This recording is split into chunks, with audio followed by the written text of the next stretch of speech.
you are ready for the 2.0 version of you, it's time to shed your old skin and completely reinvent yourself. Here's how to do it. Let's go.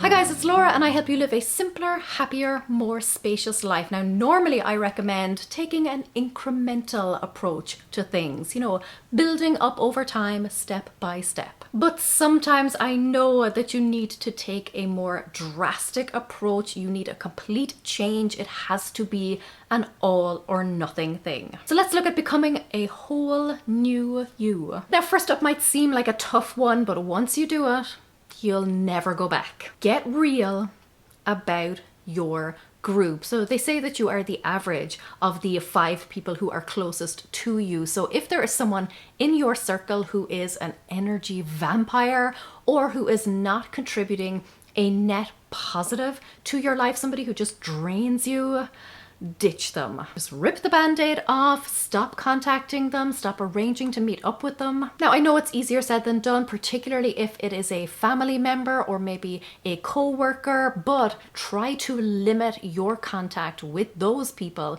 as much as possible. And for those times when you do have to interact with them, when you do have to engage with them, have a plan already formed in your mind for what you're going to say to them or how you are going to excuse yourself from the situation as soon as they start gossiping or sniping or putting you down. I have done this a few times in my life and it is actually a lot easier than you might think. So initially some people will ask questions about it. They'll ask you if they've done something wrong. They'll ask if you're upset about something, but you will find that they will quickly fade away as soon as they realize that they are not getting what they want from you anymore. And then you need to create a new group for yourself, supportive, encouraging, positive people. Surround yourself with them, spend more time with them, even if you have to find them online. But just imagine how much better your life would be if you were surrounded by people who supported you, who cheered you on, who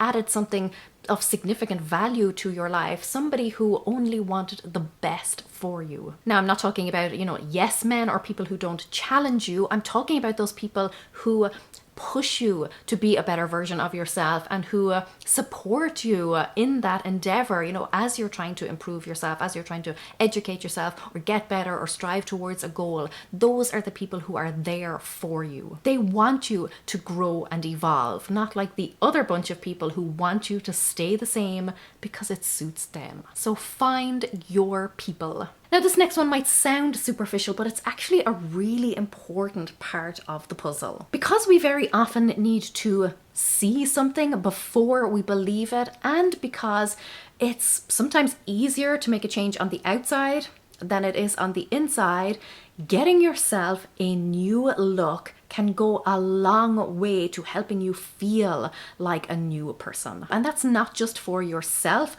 when you look in the mirror, but it's also for other people so that they will know and understand that you're a new person. You've got new rules, new boundaries, you have a new way of living and seeing the world. It is a physical representation and a reminder that things have changed. Now, it doesn't have to be a very drastic new look. It could be, but it doesn't have to be. You could do what I did, cut your hair up short, but you could even just wear it in a different way. You could dye it a completely different color. You could try out a new style of clothing. And there are loads of people who can help with this. You could go to your hairstylist and ask them what cut, shape, color they think would work for your face shape. You could also go to a cosmetics counter and ask them to give you a makeover or to recommend products that they think would work with your skin tone and your coloring. You could also ask a personal shopper to pick out some styles and colors that they think would work really well for you. A lot of the larger stores will offer this as a free service. So take advantage of the professionals that are out there. They will give you some great advice. You don't have to take all of it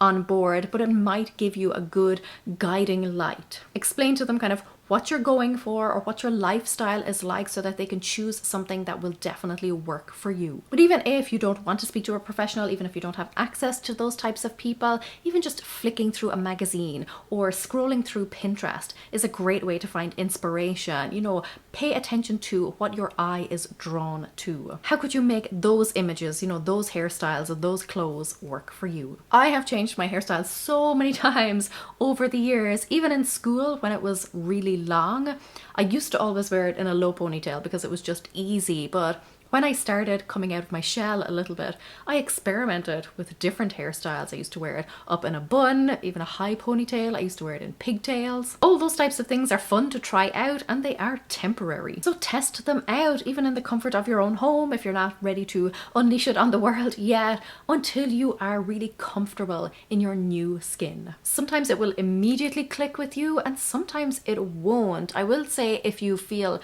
awful, that's generally a sign that you're going in the wrong direction. But if you're just not sure about something, try it out for a while, give it a chance, because obviously in the beginning it's going to feel a little bit weird, a little bit unusual. You have to give it a chance to work its magic on you and for you to get used to it. Sometimes you just have to see it before you feel and believe it. Next is to switch up your surroundings. When we first moved into this house, it was all beige. In fact, most of it still is. But beige is just not my personality. So I chose the space where I spend the most amount of time, the space where I have the most autonomy, and I painted the walls white and painted a lovely rainbow stripe. I decorated it the way that I want, and I feel so much different in this space than I do anywhere else in the rest of the house. So if you can, paint your surroundings a color that brings you joy, move some furniture around, you know, move your bed from one side of the room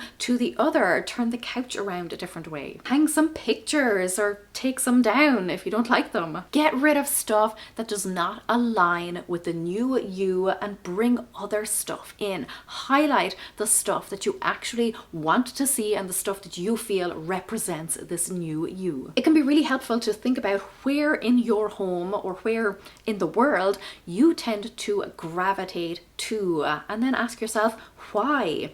Is it because it is bright and airy and spacious, or is it because it is kind of dark and moody and you feel cozy and comfortable in there? Is it because there is a lot of, you know, there are a lot of plants in there, for example, and you really want to bring more nature into your life? There are so many different reasons why we might be drawn to a particular space. So figure out what those spaces are for you, see why you're drawn to those spaces, and then try and replicate that as much as you can. On the flip side then, what are the spaces that you tend to avoid, and why is that? Is it because they're dark and dingy? Is it because they are cluttered? Figure out why, and then do what you can to improve that situation, or at least to limit the number of those areas that you have to come in contact with. So what life are you trying to lead, and how can you set up your environment so that it is the most conducive to that new lifestyle?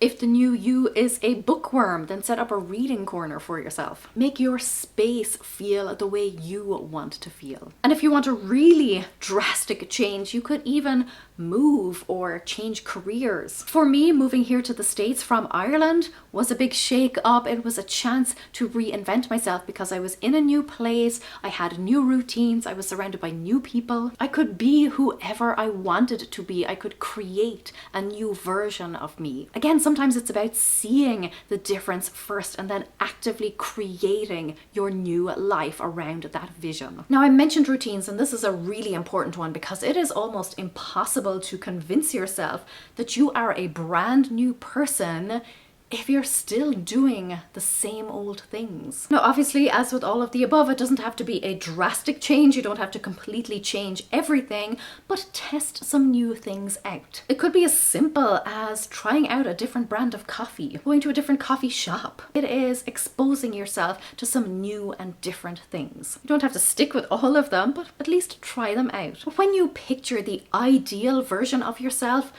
what is that person doing? Like, what are the activities that they engage in? What do they eat on a normal day? What time do they go to bed? What time do they get up at? What is their morning routine like? And also, what are they not doing? Start making those changes. And yes, in the beginning, it will be difficult because you haven't built up the habit yet, but stick with it because soon it will be second nature to you. In the end, all it really takes to become a completely different person is a promise to yourself. You make a commitment and then you take action. You are the best person to decide who you want to be. Obviously, you will never change who you are at your core, but you can live more in alignment with who you are, and you can choose to highlight different aspects of your personality. You can do it just for today, you can do it just for this month, or you can choose to do it for the rest of your life. Before you know it, it's not becoming a new you, it's